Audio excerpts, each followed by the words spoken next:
우리 재무관리 입문 시간이죠. 지금 회계 원리는 공부하고 있죠. 제가 재무상태표 이러면 무슨 말인지는 알아들으시죠? 네. 자, 재무관리 입문 시간이고 이제 나중에 이어지게 될 본 강의인 재무관리 들어가기 전에 재무관리의 맛을 좀 보자라는 과목이에요. 전체적으로 이제 재무관리라는 과목 하에서 진행이 되는 거고요. 지금 이 재무관리 쪽의 강의가 회계사 시험을 위해서 공부하는 거죠. 회계사 시험 제도 쪽은 좀 알고 있어요? 어떤 과목들을 시험 보느냐? 이런 정도 얘기는 들었을 것으로 예상하는데 가끔 가다가 뜬금없이 저한테 중간에 질문 오면서 재무관리가 1차 시험에는 나오는 과목인가요? 뭐 이런 질문 가끔 들어오기도 해서 그냥 개괄적인 얘기 잠깐 하고 시작할게요. 회계사 시험은 크게 구분했을 때는 1차 시험이 있고 2차 시험이 있죠. 물론 1차 시험 전에 0차가 있죠. 학점 이수와 영어. 학점 이수 되고 영어 통과되면은 시험 신청해서 1차 시험부터 보는 거죠. 그때 1차 시험은 객관식으로 시험 보는 거고, 그리고 하루에 다 진행이 된다라는 거는 알 거로 생각하지만 그냥 얘기하면 하루에 다 진행돼서 먼저 1교시 시험 보고 점심 먹고 그 다음에 2교시와 3교시 시험이 진행이 되고 1교시는 시간으로 하게 되면은 110분 동안, 2교시는 120분 동안, 3교시는 80분 동안 진행이 된다. 그리고 1교시에는 시험 보는 과목은 두 과목이라고 해서 경영학이 있고 경제학이 있고 2교시에는 상법이라는 과목과 세법이라는 과목, 3교시에는 회계라는 과목을 시험 보는 거죠. 문항수로 하게 되면은 40문제, 40문제, 40문제, 40문제, 50문제. 그리고 배점으로 하게 되면은 100점, 100점, 100점, 100점, 150점의 배점이죠. 다 더하게 되면은 550점인 거고, 기본적으로는 330점은 우리 60%로 보는 거고, 다음 2차 시험 가게 되면 2차 시험은 이틀에 걸쳐서 진행이 되고, 거기에 1교시 있고, 2교시 있고, 3교시 있고, 첫째 날에 1교시에서 세법 볼 거고, 2교시에 재무 관리 볼 거고, 3교시에 회계 감사, 그 다음에 둘째 날 1교시, 2교시 듣는 데서 1교시에 원가 회계, 2교시가 재무 회계. 100점, 100점, 100점, 100점, 150점. 이게 여러분들이 나중에 시험을 봐야 되는 과목들 얘기죠. 자, 그 중에 재무관리가 2차 시험에서는 첫째 날 2교시에 재무관리라는 단독 과목으로 출제가 돼요. 그래서 한 과목인 거고 배점은 100점, 100점, 100점, 100점, 150점이니까 100점만큼이 재무관리라는 과목으로 여러분이 시험을 봐야 되는 거죠. 그러면 1차 시험에서는 재무관리가 없느냐? 라고 했을 때에 현행 우리 과목들 체계하에서는 이 재무관리가 경영학의 한 분야로 분류가 되고 있고요. 경영학에는 강론들로 들어갔을 때에 뭐 인사관리, 생산관리, 마케팅 등등등 중에 하나가 재무관리라는 과목이 있는 거예요. 그래서 1차 시험에서는 1교시에 보는 과목 중에서 경영학의 한 분야로 해서 재무관리가 출제가 되고요. 재무관리 뺀 나머지 경영학들을 뭐 일반 경영학 혹은 뭐 기타 경영학이라 부르고 우리가 보는 재무관리가 전체 경영학 중에서 약 40%의 비중을 차지하고 있어요. 그래서 문제 수로 하게 되면은 15문제 내지 16문제가 재무관리 쪽에서 출제가 돼요. 배점으로는 100점 중에 40점만큼이 재무관리다라고 할 수 있는 거죠. 그래서 과목명으로는 안 보이더라도 경영학의 한 분야로 해서 출제가 된다 생각하시면 돼요. 뭐 예를 들어서 회계학이다 하게 되면은 회계학이라는 하나의 과목이 있는 게 아니죠. 여러분이 배우는 회계 원리는 회계학의 여러 과목을 공부하기 위한 기초가 되는 게 회계원리.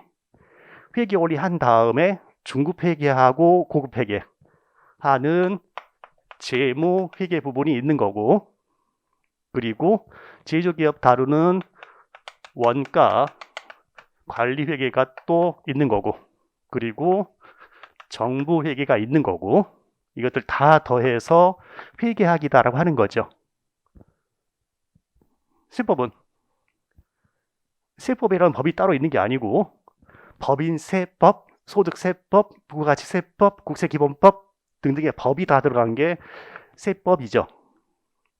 상법이라고 하면 상법이라는 법이 있는 거고, 그 안에 상법 총칙, 상행위론편, 회사편, 거의 플러스 엄수표법까지 들어간 게 상법.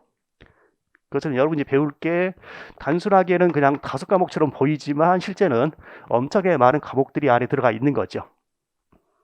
그 중에 하나, 경영학 중에 재무관리 쪽을 여러분들이 점차 배우게 될 거다라는 거고요.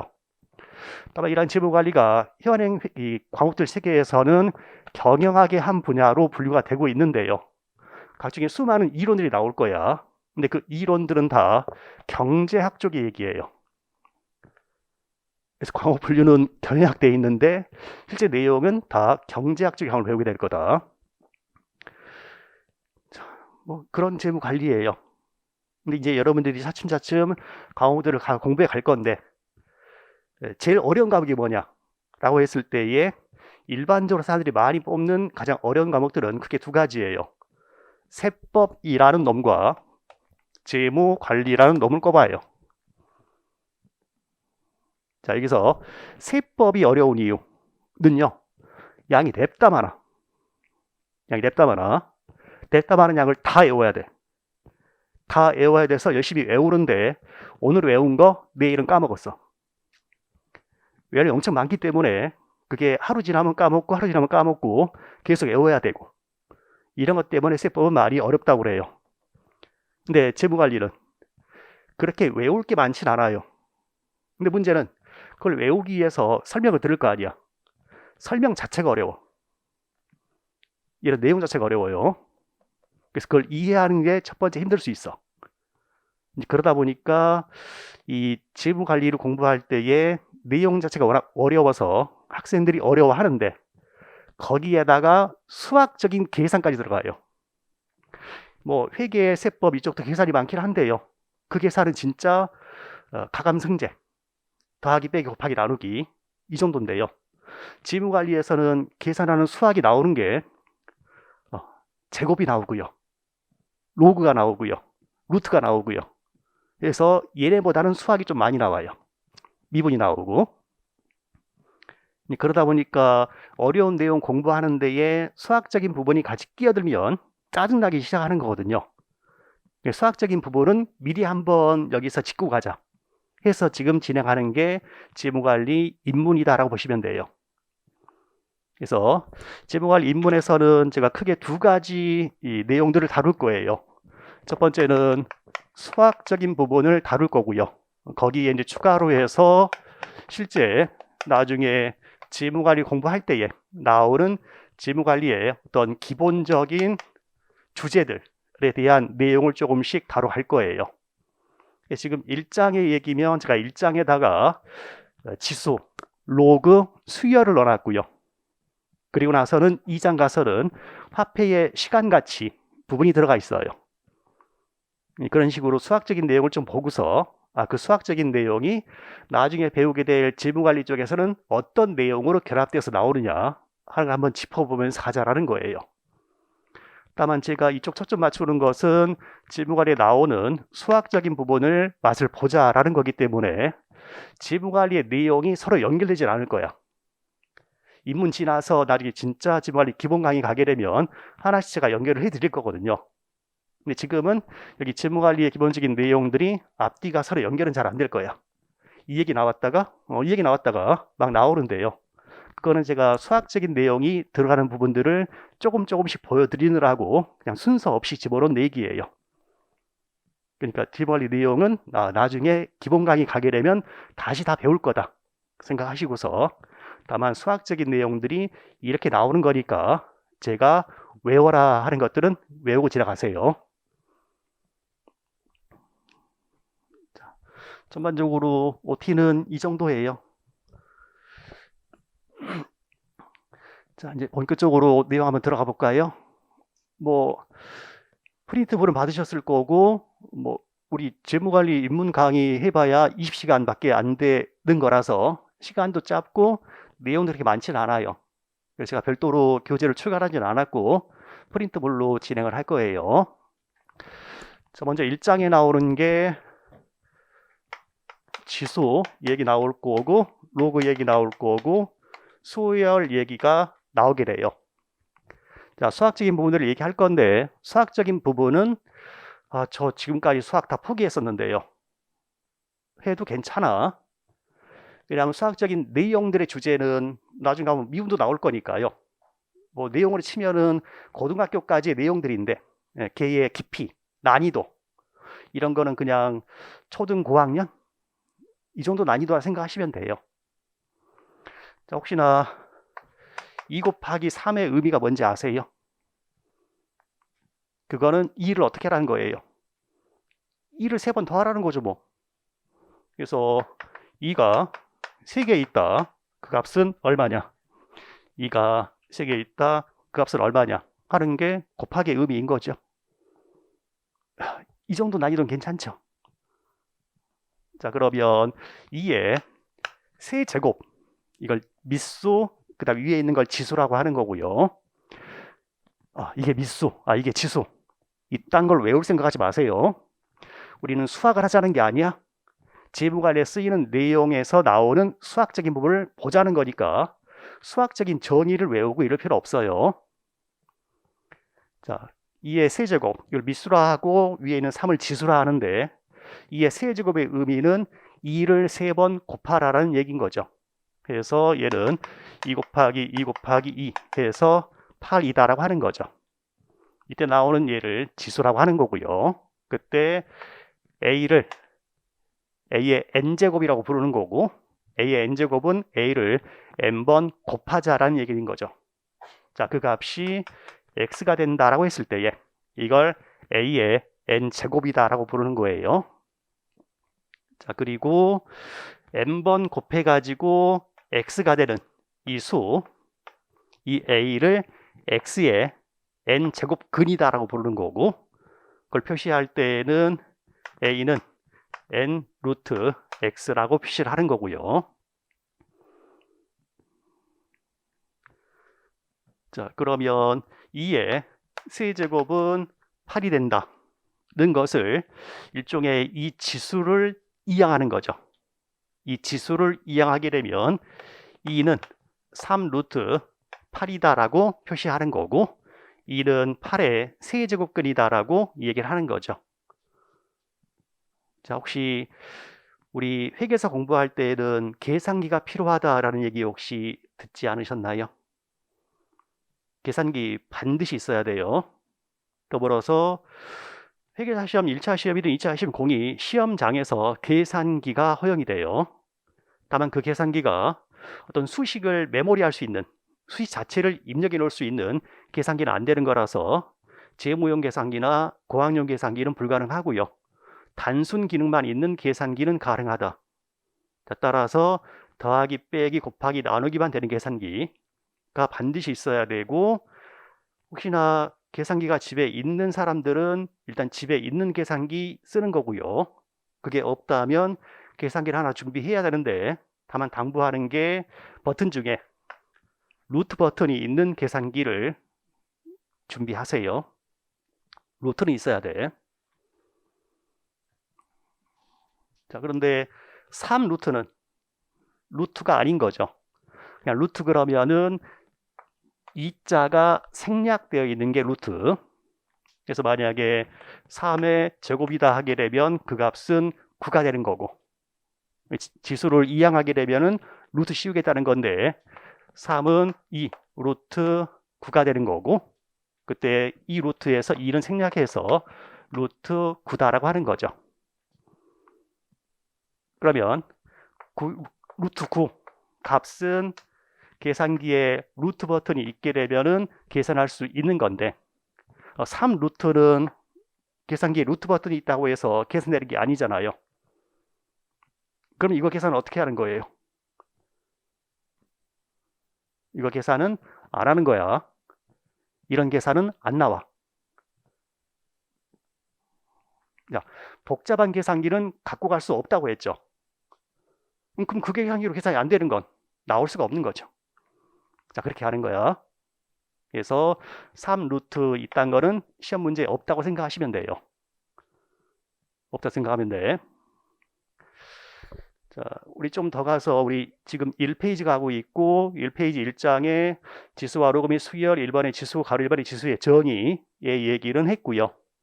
그 아래 가로 2번에서 지수의 법칙이라는 얘기 나와요. 제가 기본적으로 생각하기에 지금까지 외울 것은 없었다라고 봐요. 지수의 법칙도 그렇게 외울 얘기는 아닌 것 같긴 한데 만약에 2의 0제곱이다라고 하게 되면 이건 무슨 말이에요? 2의 세제곱은 2를 3번 곱하라는 얘기죠. 2의 1제곱은 2를 한 번 곱하라는 얘기죠. 그럼 2를 한 번 곱하는 건 뭐에다 곱하는 거야? 자, 기본적인 수학적인 마인드상 더하기와 빼기의 절대적인 기준은 0이에요. 자, 2 곱하기 3은 했을 때에 2를 3번 더하라는 얘기였잖아요. 뭐에다 더해? 절대적인 기준은 얘는 0이야. 더하기 빼기의 절대적인 기준은 0인데 곱하기 나누기의 절대적인 기준은 1이에요. 1. 그래서 2의 세제곱이다라고 하게 되면은 2를 3번 곱하는데 뭐에다가 안 보이는 건 1이라고요. 곱하기의 기준은 1. 그럼 2를 한 번 곱해라라는 건 1에다가 2를 한 번 곱하라는 얘기가 돼서 모든 거의 1제곱은 다 그냥 그 숫자 그대로인 거죠. 그런데 2의 0제곱이야. 0제곱의 의미는 곱하지 말라는 거죠. 한 번도 곱하지 마라. 뭐에다가? 1에다가. 그래서 모든 거에 대한 0제곱은 그 값이 다 1이 되는 거예요. 그래서 모든 숫자의 0제곱은 다 1이다. 그리고 모든 숫자의 1제곱은 그 값 자체다. 자, 동그라미 이번에 나오는 것은 이번엔 지수가 마이너스일 때 얘기네요.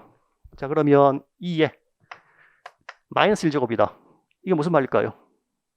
2의 1제곱은 1을 한 번 곱해라. 2의 0제곱은 아무것도 곱하지 마라. 마이너스 1제곱은 곱하지 말고 나눠라. 나눠라. 뭐에 대해서? 전리 기준은 1. 그래서 1에다가 2를 한번 나눠라. 다른 개념이 되는 게 마이너스 제곱의 의미가 돼요. 자, 그것은 곧 2분의 1이 되는 거죠. 1에 2를 한번 나눠라. 따라서 지수가 마이너스이면 걔는 분모로 들어가면 되는 거예요. 그래서 a의 마이너스 3제곱이다라고 하게 되면 걔는 분모로 들어가서 a의 3제곱분의 1이 되면 되는 거죠. 3번 나눠라라는 거니까 1에 대해서 a를 3번 나누면 자, 그 다음 나오는 것은 밑수가 같은 지수끼리 곱할 때 얘기인데요. 자, 2의 세제곱 곱하기 2의 제곱이다라고 하게 되면 지금 밑수는 2로 같고 지수는 얘는 3, 지수는 얘는 2죠. 밑수가 같은 지수끼리 곱할 때에는요. 앞에 2의 세제곱의 의미는 2를 3번 곱해라. 뒤에 있는 2의 제곱의 의미는 2를 2번 곱해라. 그걸 곱하래요. 2를 3번 곱하고 2를 2번 곱한다는 거는 몇 번 곱한다? 5번 곱하는 거다. 그래서 2의 5제곱 되는 거라서요. 밑수가 같은 지수끼리 곱할 때에는 지수끼리는 그냥 더해주면 되는 거예요. 그래서 a의 n 플러스 n제곱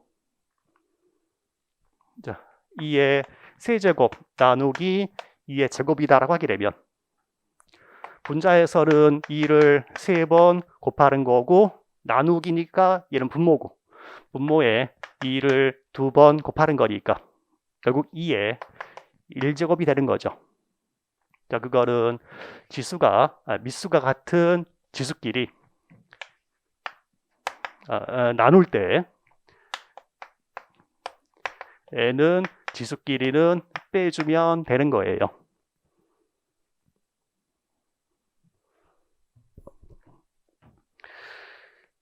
자, 다음은 동그라미 5번에 나와 있는 얘기가 이번에는 a의 세제곱 2로 갈까요? 자, 2의 세제곱의 제곱. 자, 이거는 가로 안은 2를 3번 곱해라. 이게 가로 안이고 그거의 제곱이에요. 가로 안을 2번 곱하라는 얘기잖아요. 얘와 똑같은 애를 곱해라. 이러면 2의 6제곱 되는 거죠. 그거는 a의 m제곱의 전체의 n제곱이다라고 하게 되면 얘는 a의 m 곱하기 n제곱으로 가는 거예요. 자, 세제곱의 전체의 제곱이면 곱해서 전체 6번을 곱해라 라고 가는 거죠.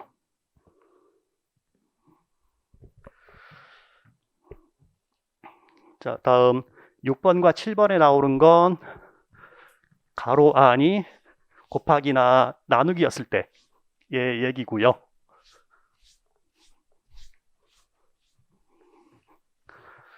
자꾸 수학적인 것만 보고 하니까 뭐 어렵지도 않은데 저 얘기를 왜 하고 있을까 생각도 되고 점점 짜증도 나기 시작하고 지루해지고 잠깐만 기다려요. 뒤에 가면 금방 재밌는 얘기들 나올 거니까 너한테 재밌을지 모르겠지만 자, 이번에는 a 곱하기 b의 n제곱이에요. a 곱하기 b를 n번 곱하라는 얘기죠. 3 곱하기 4의 제곱이다라고 하는 건 3 곱하기 4를 2번 곱해라 라는 얘기니까 3도 2번 곱하고 4도 2번 곱하고 그래서 a 곱하기 b의 n제곱은 a n제곱 곱하기 b의 n제곱 가는 거고요. 반면에 a 나누기 b의 n제곱이다 라고 하게 되면 이거는 b분의 a의 n제곱 되는 거니까 얘는 b의 n제곱분의 a의 n제곱으로 가는 거죠.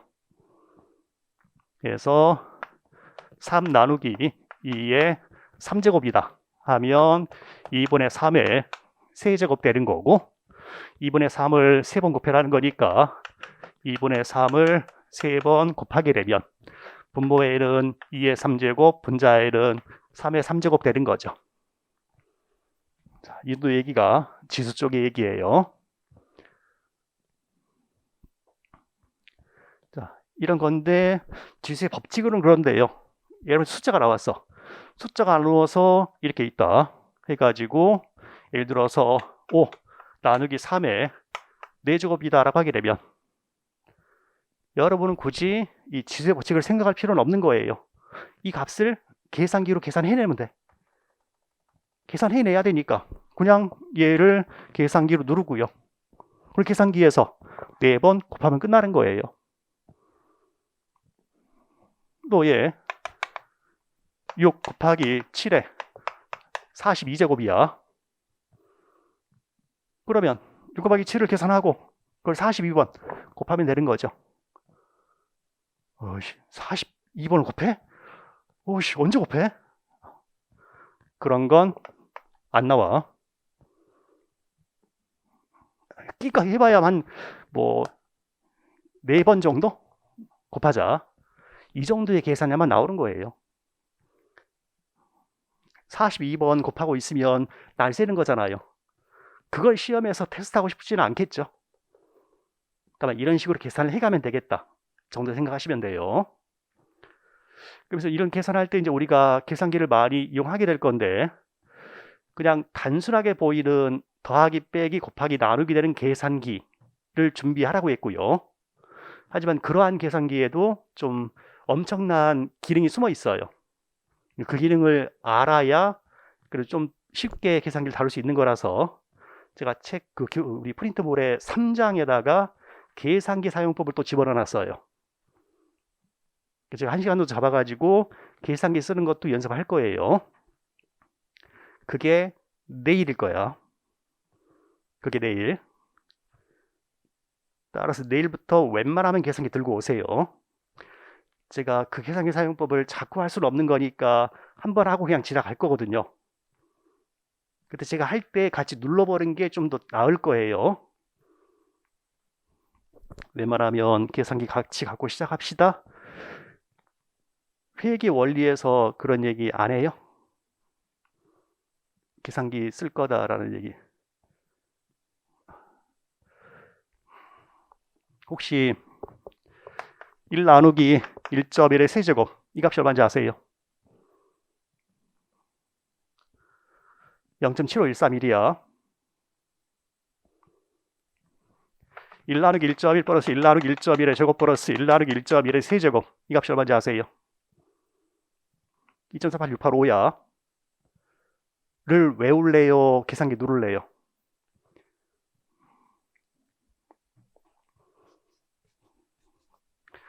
자, 8,000원 나누기 1.1 플러스 8,000원 나누기 1.1의 제곱 플러스 108,000원 나누기 1.1의 세제곱이야. 이 값이 얼마일까요?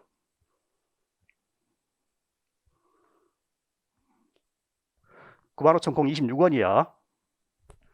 외울래요? 계산기 누를래요? 계산기 준비하세요. 얘가 금방 여러분 회계 원리에서 나올 계산식이야. 우리 교재에서는 2장에서 나올 식이고요. 이제 계산기 있어야겠다 생각 드시죠?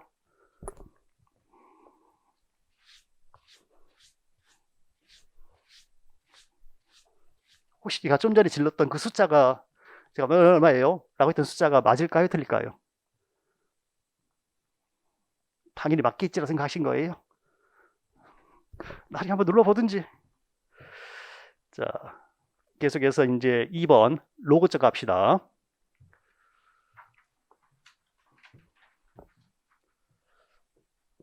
자, 로그 쪽 얘기는 우리가 2의 세제곱은 8이다라고 했었죠.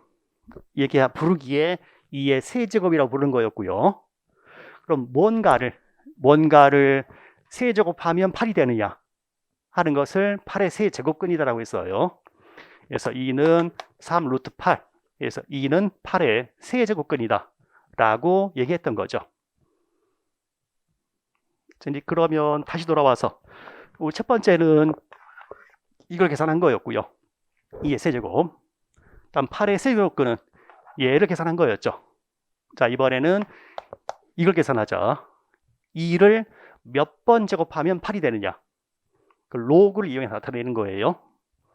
그래서 2를 3번 곱하면 8이 되는데 2를 몇 번 곱하면 8이 되느냐 하는 것을 숫자로 표현할 때에 자, 3은 로그 2의 8로 기호를 써요. 자, 2를 몇 번 제곱하면은 8이 되느냐. 이 지수값을 계산하자는 거죠.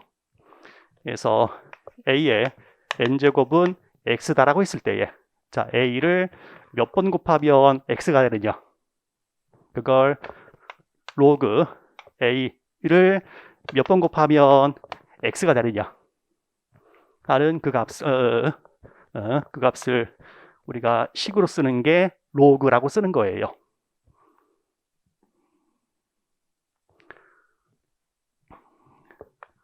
자, 10의 세제곱은 얼마? 1000이죠. 혹시 우리 이런 숫자 쓸 때에 컴마 찍는 거 아시죠? 컴마 요즘에 여러분 찍고 있어요? 안 찍고 있어요? 지금까지 고등학교 때까지 잘 몰라서 컴마 찍는 거야 무조건. 우리는 그렇다고요. 이거 얼마예요? 100만 는 컴마 2개 앞에 그냥 1 있네. 컴마 2자리. 그러니까 100만이야 얘는. 2라고 그냥 우리 눈에 읽어요. 컴마 반드시 찍는 거야. 얼마예요? 1억. 컴마 3개까지 안 갔잖아. 1억. 이거였으면 10억. 혹시 이 정도 단위가 익숙하지 않으신가요? 익숙해져야 돼. 10억, 100억. 이거 우리 흔한 숫자야. 공부할 때. 익숙해져야 된다고요.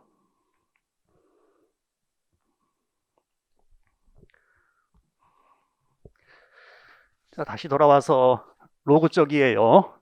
10의 세제곱은 1000이야. 그러면 10을 몇 번 제곱하면은 1000이 될까 하는 걸 로그를 이용해 쓴다고요. 그러면 로그. 자, 밑수가 밑수로 오는 거예요. 그리고 세제곱했던 이 값이 위로 오는데 걔를 로그에서는 진수라고 불러요. 진수. 외울 필요는 없어. 그다음에 이걸 읽을 때 로그 10에 1000이다라고 있는데요. 10을 몇 번 곱하면 1000이 되느냐 하고 계산을 하는 거죠. 자, 로그 5에 125예요.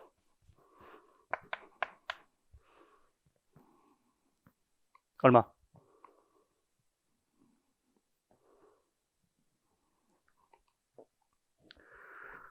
5를 몇 번 곱하면 125가 되느냐 하는 걸 계산하자는 거죠.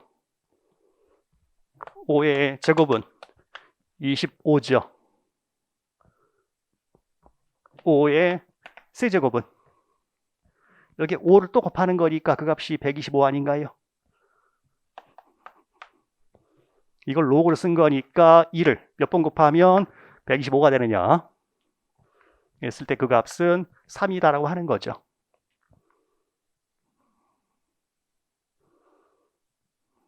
자, 이렇게 숫자가 딱 떨어진다라고 했을 때에, 근데 여기 있을 때는 로그를 안 쓰면 이거 계산기로 계산 못 하나요?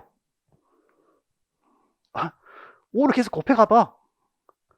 5 곱하기 5 곱하기 5 곱하기 5 나왔네 하고서 이제 살면 되는 거지 뭘.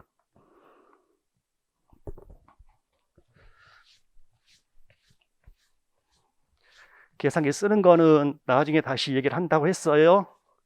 지금은 어떻게 계산할까? 그거는 계산기 누르는 건 뒤에서 하자라고 하는 거고요. 자, 로그의 성질 나왔고요. 로그의 성질에서 모든 거의 0제곱은 1이다라고 했죠. 모든 거의 1제곱은 그냥 그 숫자 자체인 거죠. 로그를 표현하게 되면 로그 A의 진수가 1이야. 그럼 모든 거는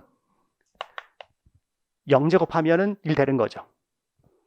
진수가 1인 로그는 그 값이 다 0이에요. 자, 혹시나 로그 3에 40 이건 그냥 단순한 숫자로 떨어지는 게 아니죠. 지금 이 값은 얼마일까요? 계산기로 계산 안 돼요. 계산이 안 돼. 이런 건 우리 제가 말씀드렸던 단순 기능의 계산기에는 로그는 없어. 로그는 없어. 이 값은 계산이 안 되는 거잖아. 시험에 안 나와. 시험에 안 나와. 그러니까 이거 계산 어떻게 할까요? 라고 저한테 질문하지 마세요. 근데 솔직히 말하면 이게 계산이 시험에 나와. 시험에 나와. 이게 시험에 나오기 위해서는 그러면 자료를 줘야지. 이걸 계산할 수 있는 표로 숫자를 줘. 그러면 계산할 수 있어. 이 정도예요.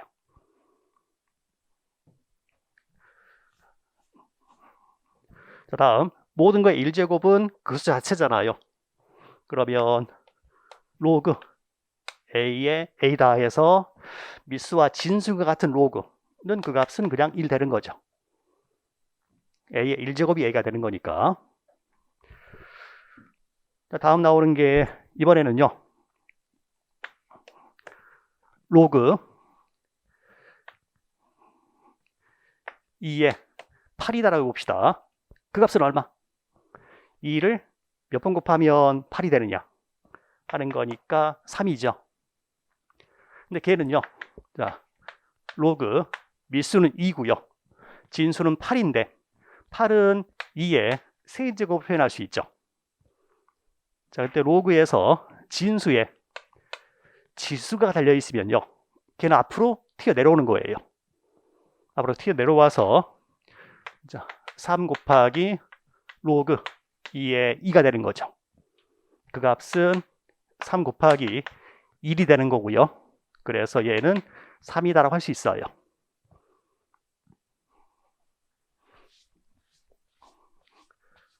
그래서 로그인데요, A에 B의 n제곱이다. 진수에 지수가 달려 있으면 걔는 앞으로 튀어 내려오면 돼요. 그래서 n 곱하기 로그 A의 B다라고 가지면 돼요. 자, 이건 기억하세요. 로그 진수에 지수 달려 있으면 걔는 앞으로 튀어 내려온다.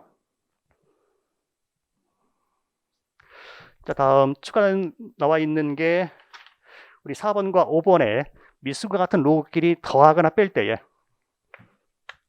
로그 A의 A 플러스 로그 A의 B에서 미수가 같은 로그끼리 더하는 케이스예요.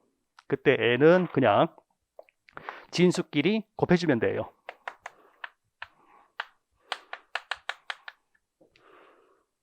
반면에 만약에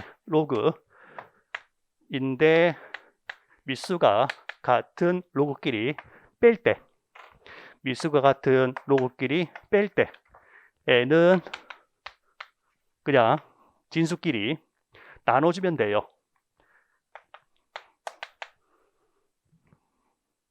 설명 없어요. 왜냐면 여러분들이 쓸 일이 없을 거니까. 거기 넣어놓긴 했는데 뭐 그 쓰다 보니까 그냥 들어가 있는 거지 네가 쓸 일은 없다고요. 이러면 그냥 넘어가시면 되는 거예요. 자, 추가로 온 게 가로 3번에 상용 로그와 자연 로그에 대한 얘기 나오고요.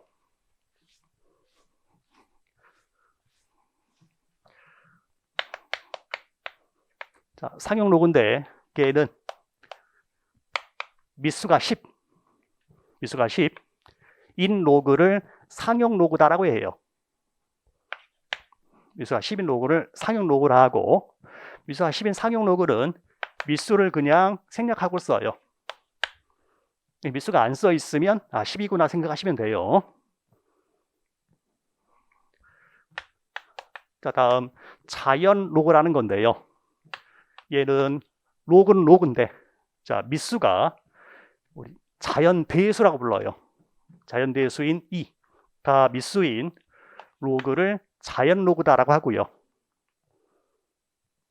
자, 그러한 자연 로그는 그냥 ln이라는 기호로 써요.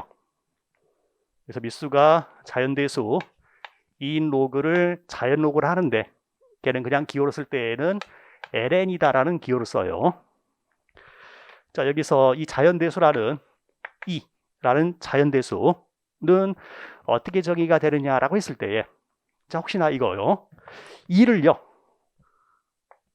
1억 번 제곱하면 얼마일까요?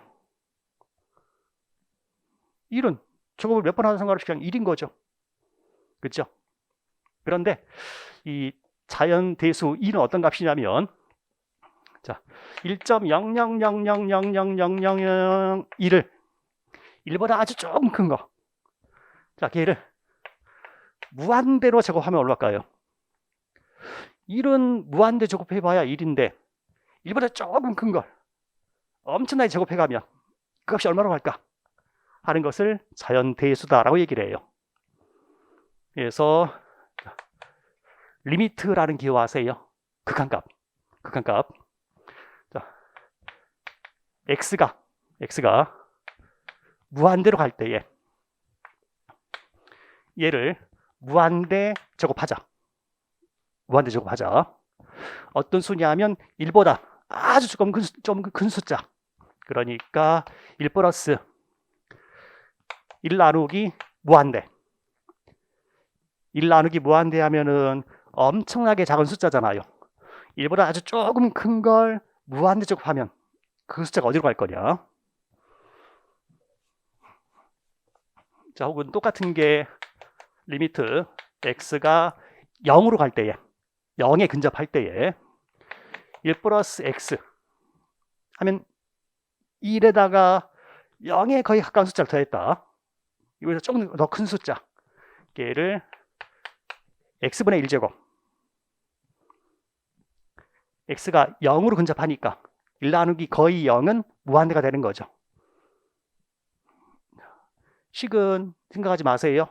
생각하지 말고 다만 이 자연대수 2라는 건 1보다 아주 조금 큰 숫자를 무한대로 제곱한 거, 그걸 자연대수라고 그래요. 하면 그 값은 2.71818 얼마 정도로 가게 돼요. 파이는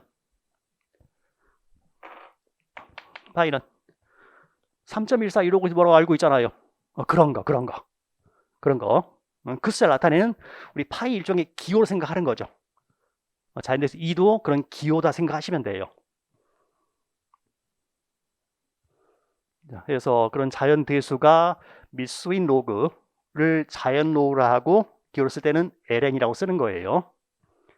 자, 이런 로그를 이용해서 우리가 뭘 계산하는 거, 그건 뒤에 나올 거예요. 문제로 제가 하나 넣어봤어요.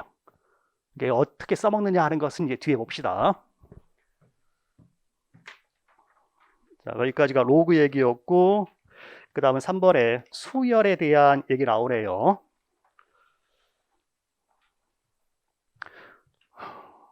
지금까지 걸 외울 필요는 없어요.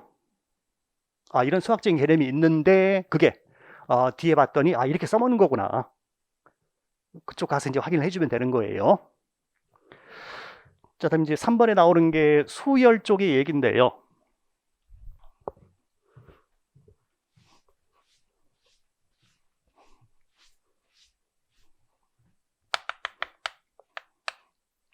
수열이라 하면은 일정한 규칙을 갖는 수의 나열을 얘기하는 게 수열이에요.